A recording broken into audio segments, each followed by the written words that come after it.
Graham, my husband of 11 years, slid the folder across the table with that same smug grin he used when checking the stock market or recounting golf scores. Just a little refresh, he said casually, as if we were updating our wedding vows instead of redrawing legal lines in case of divorce. My mimosa had just touched my lips. I set it down slowly. "Why now?" I asked, keeping my voice light. "Come on, Val," he said, reaching over to brush something non-existent off my shoulder. "With my firm growing and us being, older now, it's just smart. Older now, right. I was 42. He was 49. And apparently this was the part of the program where the husband starts reading Forbes articles about optimizing assets and protecting legacy wealth. I nodded, smiled, acted confused in the charming, harmless way that makes men like him underestimate women like me. "Okay," I said sweetly. "Let's get a pen." What he didn't know and what he still doesn't know is that I have a law degree I never told him about. Back in college, before I met Graham at a charity gala, before I played the part of the polished art gallery manager he thought he married, I passed the bar and spent 2 short years interning in estate law. That life didn't stick, but the knowledge did, especially when it came to contracts. When we married, Graham insisted we didn't need a prenup. "Everything that's mine is yours," he said back then. We're a team. But now that his boutique financial firm had exploded into a multi-million-dollar consultancy, suddenly, we needed boundaries. I flipped through the pages over my crab cakes and nodded as if I hadn't read 1,000 documents like this before. It was clean, airtight, almost, but not quite. There, halfway through, was the clause he hadn't noticed. Spousal contributions of non-financial value, including strategic business support, will be evaluated on a case-by-case basis in the event of dissolution. My own clause. Inserted 6 months ago, when I offered to help him tidy up some of his business filings. He'd been too busy prepping for a partner pitch to double-check. Because while he thinks I've been curating gallery walls and buying throw pillows, I've actually been behind most of his biggest client wins. Coaching him on investor psychology, helping him frame proposals, reading his briefs and fixing them in the margins at night in silence while he slept like a baby. But in his world, that's called being supportive, not contributing, not building. Well, the courts were going to see it differently. That afternoon, I signed his prenup, with my left hand holding the pen and my right hand holding the key to his undoing. He kissed my cheek after, smug and satisfied. I kissed him back, because you can love someone and still prepare for their betrayal. I didn't know when it would come, but I knew it would, and when it did, I'd be ready. It started with a scent. Not perfume, not anything overt, something subtle like sugared vanilla and ambition. She brushed past me at Graham's firm's summer mixer, all long legs and shiny lip gloss, balancing a tray of hors d'oeuvre like she'd been born to serve, or to pretend she wasn't above it. The kind of woman who smiled a little too long at someone else's husband. Her name was Shay. Shay, just Shay, like a brand. She was introduced as the new executive liaison for client relations. Translation? She was a 28-year-old blonde with a communications degree and the uncanny ability to touch a man's forearm at just the right moment to make him feel like a king. Graham's type, if I'd ever seen it. I watched them from across the patio. The string lights overhead flickered gold against the wine glasses in linen suits. Graham leaned in when she laughed. She flicked her hair, that effortless kind of flirtation that women like me don't forget how to read. And then she touched his arm. There it was. Confirmation. I knew the signs. Not because I was paranoid, but because I had been the girl with the mirrored lip gloss once, a lifetime ago. I had watched older men lean in, grateful for attention. I had smiled and played dumb when it suited me. But here's the thing no one tells the Shays of the world. Eventually, the seat you're aiming for at the table already belongs to someone who built it. And I wasn't about to give mine up. Later that night, I brought it up casually. "Shay seems eager." Graham shrugged, stripping off his tie. "She's good. Young, but sharp." I folded his shirt as he tossed it on the bed. "Do you ever worry someone like that could be, a distraction?" He smirked. "For who?" I met his eyes. "For you." He laughed. "Come on, Val, don't be insecure." Insecure. I let the word hang in the air like a sour note.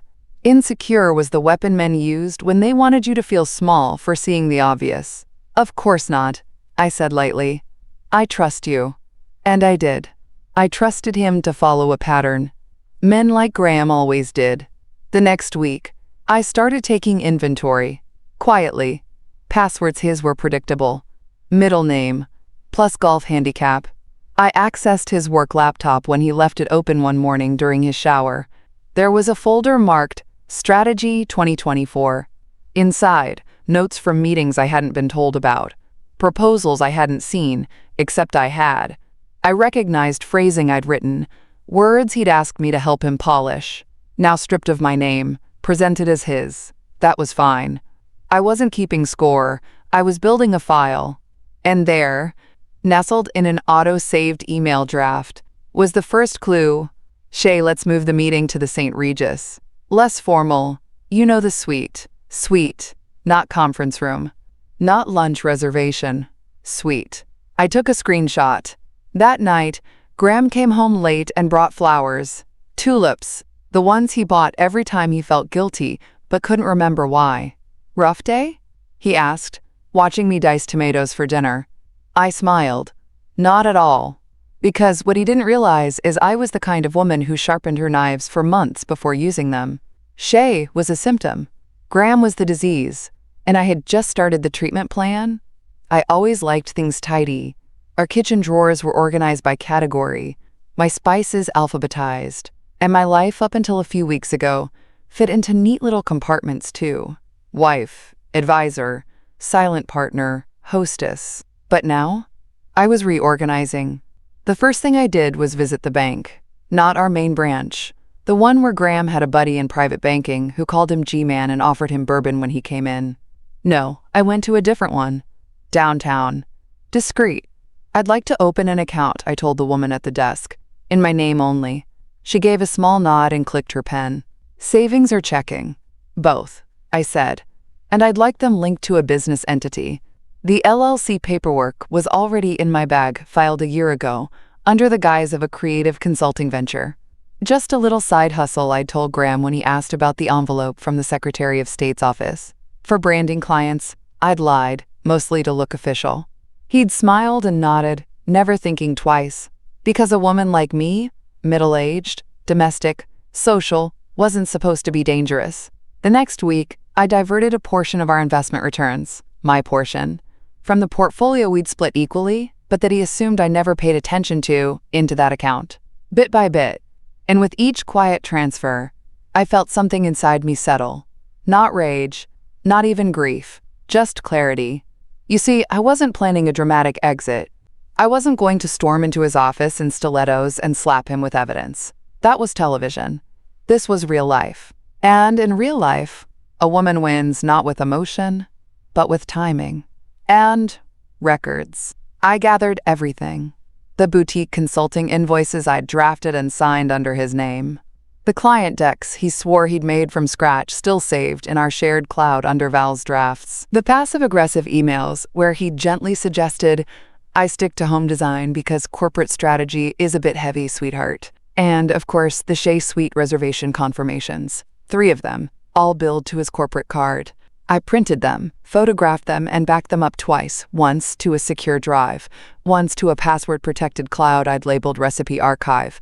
Let him snoop. He wouldn't dare open anything related to cooking. By the time our 10-year vow renewal came around a weekend trip to Aspen, all show and no substance, I had everything I needed. You're being quiet, Graham said over oysters that night, dressed in the cashmere sweater I'd bought him. You okay? Perfect, I said, smiling, just soaking it all in. Because I was, soaking in the look on his face, the casual superiority, the way he praised the restaurant staff, just loudly enough to be heard by the next table, the way he ordered for me without asking, as if I hadn't made my preferences clear for over a decade. Let him enjoy his little kingdom. He had no idea the queen was already packing up the throne. Back at the hotel, while he stepped into the shower, I slipped his laptop from his briefcase. He was still using the same password. Shay's birthday. Cute. I forwarded one last juicy file to myself. A draft of an exit strategy. For me. He'd titled it, If Val Blows Up. The bullet points were laughable. Delay proceedings, suggest therapy leak stories about her instability to mutual friends. File for divorce first, citing incompatibility. I took a screenshot. Then, another. He wasn't just preparing to leave me. He was planning to bury me before I even knew I'd been cut loose. Except I knew. And the hole he was digging? He'd soon find himself at the bottom of it. The first time I looked in the mirror and didn't recognize the woman staring back, I was standing in the powder room at my favorite brunch spot, one of those French cafes with too many vowels and overpriced eggs. She was polished, smiling, a silk scarf tucked just so, but her eyes were razor sharp. That woman knew exactly what she was about to do. I pulled out my phone and dialed a number I hadn't used in years. "Still practicing?" I asked when she picked up. There was a pause, then a low laugh. "Valerie Stone. Haven't heard that voice since bar review." "Hope you've still got your edge, Marissa," I said, "because I need a lawyer who knows how to bury a man politely." We met 2 days later at a wine bar where the menus came on clipboards, and no one dared ask what anyone did for a living. I wore the dress Graham said made me look too serious, and a red lip he used to say was a bit much. Marissa hadn't changed. Still sharp. Still dressed like she could cross-examine the Pope and win. "Let me guess," she said after one sip of Merlot. "You're not here for coffee." I slid a folder across the table. She didn't open it, just smiled. "Tell me where the bodies are buried," she said. I told her everything. The prenup. The silent consulting. The fake therapy notes he'd been drafting in case he needed to make me look unstable. Shay. The hotel suite. The strategy file titled, "If Val Blows Up." When I was done, she finally opened the folder and leafed through the screenshots, printouts, and notes. "You've been busy," she murmured. "This is airtight." "I'm not just trying to get away clean," I said, voice even. "I want him to walk into the courtroom thinking he's the predator, only to find out he's the prey." Marissa grinned. "You don't need a lawyer. You need a showrunner."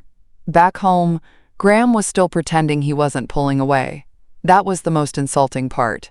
Not the betrayal, but the charade. He kissed my forehead like always, asked about my day, acted like we were still in some mid-tier romantic comedy. But I saw the change.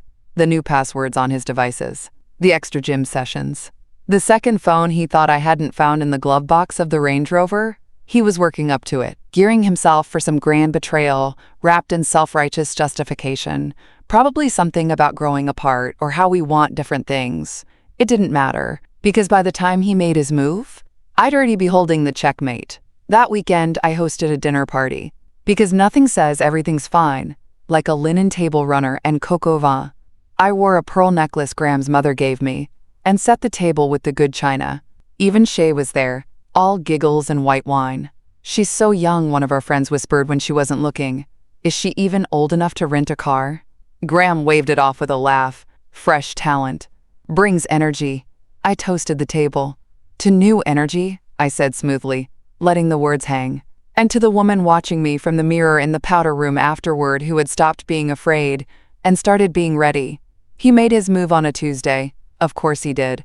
Tuesday, the most forgettable day of the week. Not bold like Monday, not close to the weekend, just bland, predictable, safe, like Graham. He walked into the kitchen that morning, hair still damp from the gym, tie askew in that I don't care but I care way. He was holding a mug mine, ironically, the one that said Queen of Everything in rose gold script. "Val," he said gently, "we should talk." I almost smiled. He really thought he was in control. I wiped my hands on a dish towel and leaned back against the counter. "Sure. Talk." He inhaled deeply. Practiced, rehearsed, like a man delivering a pitch to a client he knew he'd already won. "I think we've been drifting. You've felt it too. We're different now." I raised a brow. "Different how?" He softened his voice, as if that would land the blow more gently. "You want different things. I want to grow. I want someone who matches my pace." Ah, there it was. He wanted someone younger, shinier, more impressed by him. "And Shay matches your pace?" I asked, tone light as a linen napkin. He blinked, just once. He hadn't expected that. I didn't say, "You didn't have to." He shifted. "This doesn't have to be ugly. We can be civil. Respectful. I've already talked to a mediator. I figured you'd appreciate that, knowing how emotional these things can get. That was his power move. He thought this was check. I took a long sip of coffee, slow and unbothered. That's considerate of you, I said, setting the mug down. Really? Then I opened the drawer by the fridge, the one where we kept extra keys and bills, and pulled out a thick white envelope. What's this? He asked, eyeing it with suspicion. My move, I said sweetly, sliding it across the marble island. He opened it. His face changed. Inside, a formal letter from Marissa's office. A copy of our amended prenup with my clause highlighted. An outline of all the assets I'd be claiming, complete with valuation. And a note at the bottom. Full discovery already in progress. We strongly suggest your client obtain representation. He stared at it like it was written in a foreign language. I don't understand, he muttered. We weren't even… I hadn't filed yet. No, I said, taking another sip. But you were about to. And I don't believe in waiting for men to make decisions for me. He looked up, finally realizing he hadn't just lost the upper hand, he'd lost the game. You planned this, he said slowly. All of it. Yes. Why? I smiled. Because you were never going to leave me kindly. You were going to drain me and pretend it was fair. You were going to replace me with someone who claps when you speak and thinks leveraged equity is a love language. He tried to stand taller. You can't prove anything. Oh, sweetheart, I said, stepping closer, dropping my voice just enough. I don't need to prove everything. Just enough. And I had more than enough. The screenshots, the emails, the sweet receipts, his little if Val blows up memo. This is war, he whispered, eyes narrowing. No, I said, already turning away. This is chess, and I've been 10 moves ahead since brunch. Eisman. I picked up my handbag, walked out the door, and left him standing there with his mug, his tie, and the first taste of what it feels like to lose to someone you underestimated. By Wednesday morning, the group chats were buzzing. The one with our so-called couple friends Kara, Neil, that painfully beige crew, who always hosted wine tastings like it was a competitive sport, had gone strangely quiet. And that's how I knew Graham had started his campaign. The poor Graham tour had begun. He's devastated, they'd whisper. She blindsided him. Can you believe she went straight to a lawyer? But I didn't care. Let them sip their Pinot and speculate. Let them pick sides while trying to seem neutral.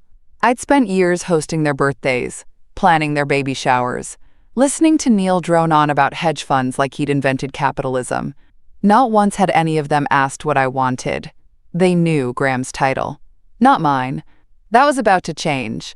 Graham texted me that morning. Just 2 words. We need to talk. I ignored it.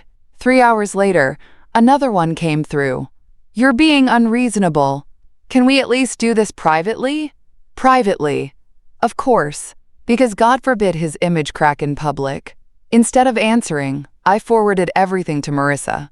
She was already drafting the financial disclosures and prepping for discovery. Let him sweat, she said. And Valerie? Yes? You're playing this like a woman who's been waiting to take the gloves off. I have, I said. But I'm not swinging. Not yet. By Thursday, Shay made her first mistake. She posted a photo on Instagram. The caption read, "Hard work deserves champagne nights client win." In the background, the corner of a hotel suite. The same St. Regis suite I had in 3 printed receipts. Marissa called me 30 minutes after I sent the screenshot. She's a gold mine, she said. Tell me you've got more. I've got everything, I said. Because I did. Photos, emails, receipts with Graham's initials, not the firm's. All time-stamped, all traceable. He'd been too confident, too careless. He thought no one was watching. But I had been. For months. And now? The court would be too. Friday afternoon, I walked into my own gallery for the first time in a week. The front desk girl, Natalie, gave me a cautious smile. Shay was here, she said. Yesterday. Said she was looking for something you borrowed from Graham. I blinked. Borrowed? Natalie shrugged. She said it was firm property. A sculpture? Of course. The sculpture in our foyer. A minimalist bronze piece Graham loved to brag about because it was a statement. not because he understood it. But I'd commissioned it, paid for it, insured it. I walked into my office, locked the door, and checked the security footage. Sure enough, there she was. Shay, hair in a bun, lips glossy as ever, poking around like she owned the place. I texted Marissa. "She's making herself comfortable." Marissa replied instantly. "Good. Let her." Judges love when mistresses show up in property disputes, especially when they touch things they have no claim to. I leaned back in my chair and smiled, because Shay didn't know it yet, but the gallery wasn't just mine. It was protected, incorporated years ago, assets separated, finances documented down to the cent. Graham had always called it my little hobby. He never understood it was a vault. The fallout was beginning. Graham was locked out of 2 shared accounts. His executive assistant, sweet, efficient Molly, had called to ask if I'd been the one who moved the equity funds. And Shay? She'd started going quiet online. They were rattled. And we were just getting started. Because when you try to burn down a woman's life, you better pray she doesn't come back with a lawyer, a paper trail, and a plan. It was Sunday when Graham's mother called. I was in the middle of slicing oranges for sangria, humming along to an old Norah Jones album, when her name lit up my screen, Mil Gwen. Of course, she hadn't changed the name in my phone. I kept it that way for a reason, because I liked reminders of who people really were. And Gwen? Gwen was the kind of woman who mailed birthday cards with checks inside and long notes about what she really thought of your life choices. I answered on speaker, still slicing. "Valerie," she sighed. The sound alone carried at least 3 martinis and a full pearl clutch. "Gwen," I said, pleasantly. "I just got off the phone with Graham. He's very upset." I bet he was." I stirred the pitcher of sangria and added another splash of wine. "Is that so? I know things have been tense," she continued, "but airing dirty laundry like this, it's not good for the family." The family. Code for his image. Code for my silence. I leaned against the counter. "Did Graham also tell you about the girl he's been entertaining at the St. Regis?" Silence. Well, he said you were being irrational, vindictive. And honestly, Valerie, I always worried you were a little too ambitious. There it was. The real reason she called. Not to mend, not to support, but to keep the structure tidy, to keep her son's reputation untarnished by that awful, calculating woman he married. I lowered my voice. "Gwen, your son is about to be publicly exposed for financial misconduct, adultery, and breach of fiduciary duty. That's not ambition. That's self-defense." Another beat of silence. Then she sniffed. "I just don't want this to get ugly." "Oh, sweetheart," I said gently. "It's already ugly.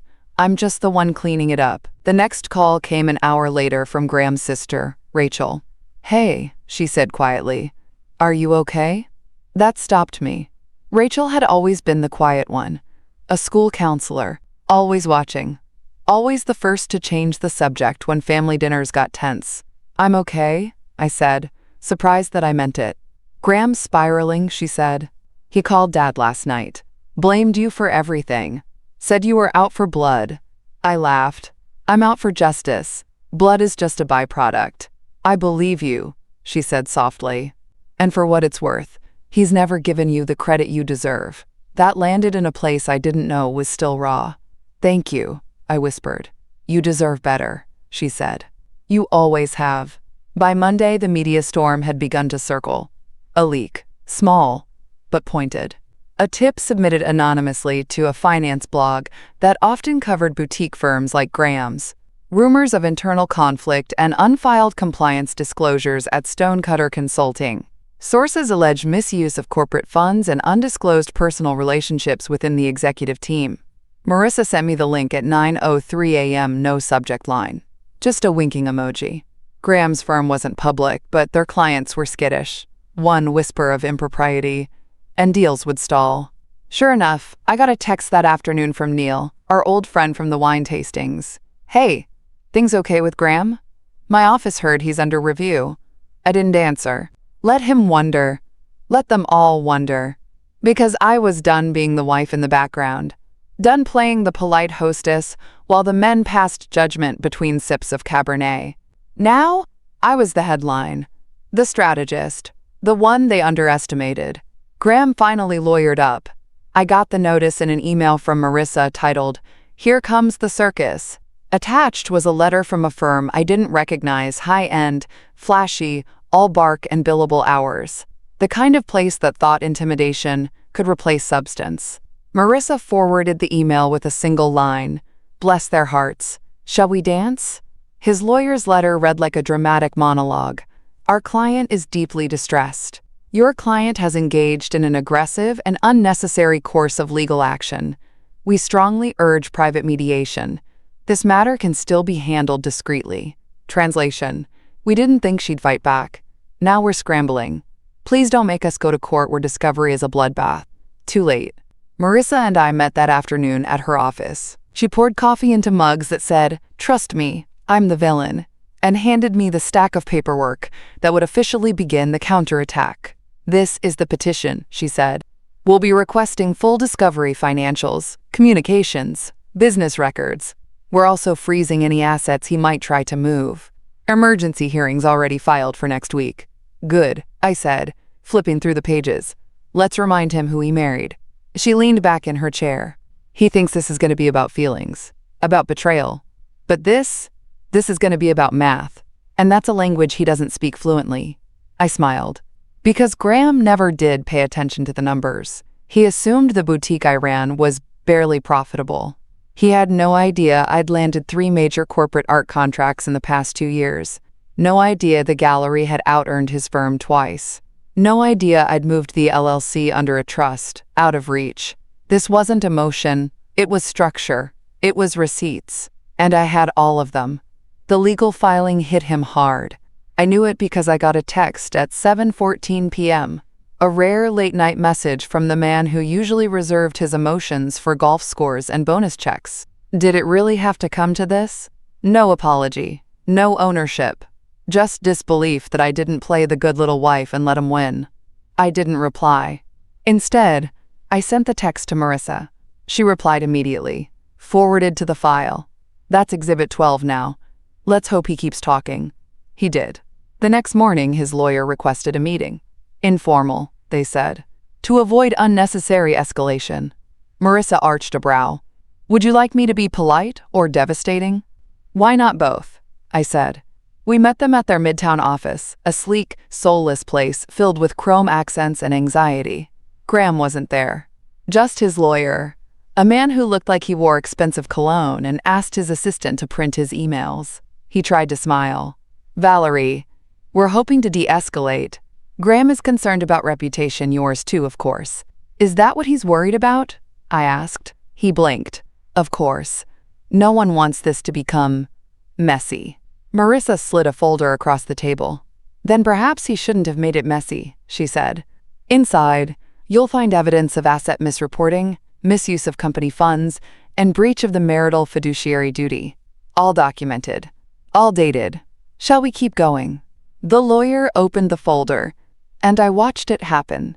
The change, the slow tightening of his jaw, the way his hand paused on the page with the Shea Hotel receipts, the sudden stillness when he got to the corporate expenses Graham had labeled as client dinners, complete with time-stamped photos of the client in a cocktail dress. "I see," he murmured. "Yes," Marissa said calmly. "We all do now." After the meeting, I walked out into the street, feeling the breeze lift my hair and the weight on my shoulders finally shift. This was no longer a warning shot. This was a siege.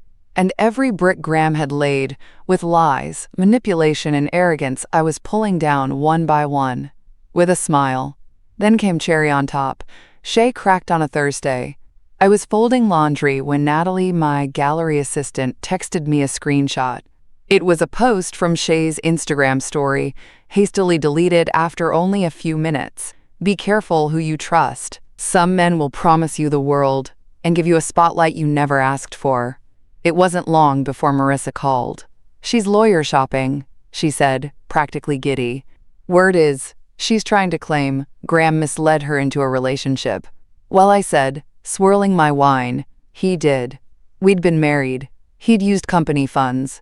And Shay, bless her ambitious little heart, had been too naive to get it in writing. Think she'll turn on him? I asked. Marissa chuckled. Oh, she already is. Her lawyer just requested a deposition slot. They're cooperating with Discovery. Perfect. Let the mistress become the witness. That night, Graham showed up at my door. Unannounced, uninvited, unprepared. I opened it wearing yoga pants and a clay mask. I made no move to change either. Let him see what real looked like. I need to talk, he said, voice low. Please. I stepped aside, mostly out of curiosity. He looked tired, unshaven, not his usual preening self. I saw the twitch in his jaw, the tightness around his eyes. Shay's unraveling, he said, pacing my foyer. She's saying things that aren't true. She's trying to ruin me. I tilted my head. You mean the same way you tried to ruin me? That's different. Explain it to me. He turned, frustration flaring. You don't understand what's at stake, my firm, my reputation. I held up a hand. Graham, stop. I walked to the hallway table and picked up a manila folder, already prepared because I knew this moment was coming. Inside, the deposition date for Shay. The court's approval of our emergency asset freeze. A formal request for corporate financials from Stonecutter Consulting. A draft of a press release I hadn't sent yet. Not yet. You should go, I said, handing it to him. He didn't open it. Just stared at me. You're not the woman I married. No, I said calmly. I'm the woman you underestimated. He clenched his fists. So this is about revenge? I looked him dead in the eyes. No, this is about truth. And consequences. He left without another word. The next morning, I walked into my gallery to find a bouquet waiting on the front desk. Enormous. Overdone. Tacky, frankly. The card read, "Forgive me. Let's fix this." Gee. I didn't even bother taking it home. I gave it to the dry cleaner next door. Let someone else enjoy the leftovers of his remorse. Because forgiveness wasn't on the table. Not when the ink was still drying on the life he tried to rewrite without me in it. The courthouse smelled like floor polish and nerves. I sat at the long table beside Marissa, perfectly still in my navy dress and kitten heels, the exact outfit Graham once said made me look too uptight for brunch. Good. Let it make him sweat. Across the room, Graham fiddled with his watch strap. His new attorney, a stiff, too-tan man with a faux compassionate smile, flipped through documents like they were playing cards. Shay was nowhere in sight. Not yet. The judge entered, and we rose. The hearing was procedural asset freeze review, initial disclosures, witness designations, but it may as well have been a cage match in pearls and pinstripes. When it was Marissa's turn, she rose like a lioness in court heels. Your Honor, my client has provided ample documentation of financial misconduct. We're asking for continued asset protection and immediate compliance with Discovery. We've submitted over 24 exhibits, including travel receipts, corporate expenses billed for personal purposes, and text evidence confirming premeditation. The judge flipped through the binder. I see there's also a proposed witness affidavit from a Miss Shay Langston? Graham's lawyer stood quickly. We object to her inclusion. Miss Langston is a disgruntled former employee with a vendetta. She was also in a romantic relationship with the defendant, Marissa said smoothly, during which he used company funds to finance their activities. Allegedly, he snapped. Marissa's smile didn't move. Of course. And that's why we'd like to hear from her. Under oath. The judge glanced between them. She's been subpoenaed? She will be by end of day. Graham's lawyer sank into his chair. I didn't need to look at Graham. I could feel the heat rising off him like steam. The judge continued. Motion to maintain asset freeze is granted. Discovery to proceed on all financial fronts. And I suggest counsel advise their client to cooperate fully. These are serious allegations, Mr. Harrison. Graham didn't speak. His mouth was a straight line, his hands clenched. I felt nothing but calm. Because every piece on the board was exactly where I wanted it. After the hearing, I stepped into the marble hallway, phone already buzzing. It was Rachel, his sister. Please tell me you were there, she said. I was. What happened? He blinked, I said. In front of the judge, and he didn't have a single card to play. Later that night, Marissa sent me a file. Shay's signed witness statement. It was thorough. She had receipts. She had screenshots. She had texts from Graham calling me cold, controlling, and checked out. She also had screenshots of her asking, "Are you sure she won't find out?" To which he replied, "She's too busy with candles and art. She'll never see it coming." Oh, honey, I didn't just see it coming. I let you dig your grave and embroidered the pillow at the bottom. It hit the blogs first. A niche finance site posted a headline at 6:42 a.m. Whispers at Stonecutter Consulting, executive under fire for financial misconduct amid divorce filing. By 9 o'clock, it was trending on LinkedIn. By noon, the firm's biggest client had quietly pulled their next scheduled pitch. And by 4:15 p.m., Graham called me. I let it go to voicemail. He left 2 more messages after that, one pleading, one angry. The third was a strange mix of both, his voice hoarse with something like fear. But not once did he say the word sorry. Instead, "You're burning it all down. This could have stayed between us. What do you want from me?" It was never about what I wanted. It was about what he took for granted. The next morning, Rachel sent me a photo from her group text with their mom. A screenshot of a morning news ticker. High-profile finance firm embroiled in scandal after whistleblower reveals misappropriated funds. Underneath it, Gwen had replied, "She told us. We didn't listen." That was the first time I felt it something close to peace, because it wasn't about revenge anymore. It wasn't even about justice. It was about truth finally echoing louder than his charm. Later that day, Natalie at the gallery pulled me aside. "You've had a few unexpected visitors," she said, trying to hide a smile. "Local press, and a few women asking if you'd consider speaking engagements." I blinked. Speaking engagements? Divorce prep workshops, women-owned business panels. One lady said you were her hero. I didn't laugh. I couldn't. Not this time. Because I had spent so many years being invisible, supporting, smoothing, fixing behind the scenes. And now? Now they wanted to hear me speak? Not Graham. Not his version. Mine. That afternoon, I walked into my gallery with fresh flowers in hand, and the warm hum of possibility following me like a shadow I'd finally made peace with. We were prepping a new exhibit. Unwritten. All female artists. All pieces about rebirth. One of the canvases stopped me cold black paint, scratched through to reveal a shimmering gold beneath. The label read, "She didn't break. She cracked wide open."